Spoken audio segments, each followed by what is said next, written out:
Manchester United, a club once defined by trophies, flair, and dominance, and yet right now, they look broken. The season has barely begun, but already they've suffered a humiliating cup exit to 4th Division Grimsby Town, dropped points in the league, and seen their new manager's reputation hang by a thread. What on earth is going wrong at Old Trafford? Today, we're going to break it down, the tactical issues, the squad imbalance, the boardroom drama, and ask whether there's any real hope of fixing this. The 2025-26 campaign couldn't have started worse.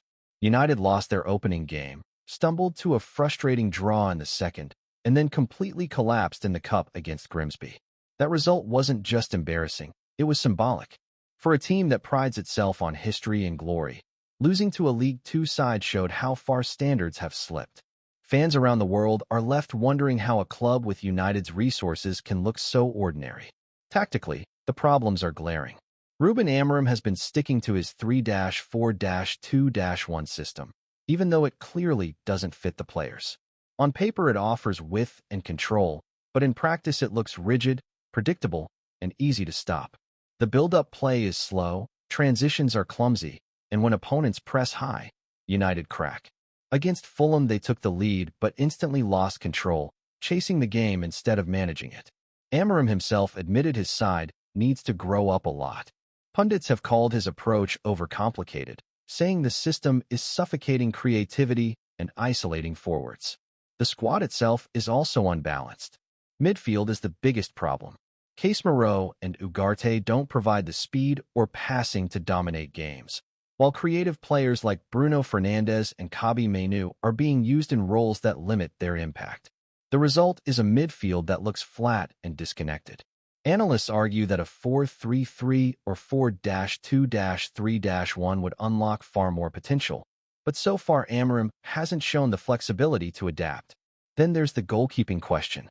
Altay Bayınder's early mistake reignited debates over whether United need a more experienced number one.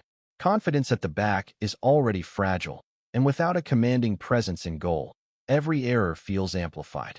Club legends like Wayne Rooney and Gary Neville have called for a stronger option, warning that this could undermine the whole season. Off the pitch, things looked just as bad. Transfers were chaotic, with key targets slipping away and several senior players left unsettled. Some are training separately, waiting for moves that never happened. For a club of United's stature, this level of dysfunction is unacceptable. You cannot build a winning side when the dressing room feels fractured and leadership from above is unclear. And with over £200 million spent this summer, pressure is rising fast. Wayne Rooney has already said there are no excuses left for Amorim. Bookmakers are linking Gareth Southgate and Michael Carrick as possible replacements. 2 weeks into the season, and already the conversation is about who might take over. That's how fragile the situation has become. So how can United fix this? First, they need attacking structure. Forwards like Benjamin Sesko look isolated, but with better support from midfield and players like Matheus Cunha and Brian Buemo, chances will come.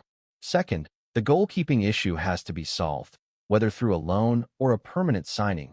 Stability at the back is non-negotiable. Third, Amorim must adapt his tactics. Sticking to a failing system is stubbornness, not bravery. Using a formation that fits the squad could change the mood instantly. Fourth, the club has to clean up the off-field mess.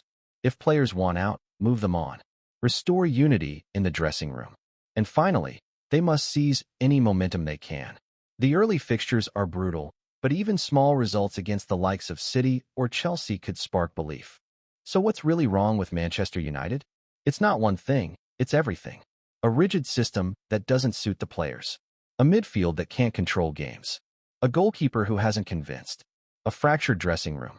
And a board that still hasn't found a clear footballing direction. This is more than bad form. It's an identity crisis. But it's not beyond repair.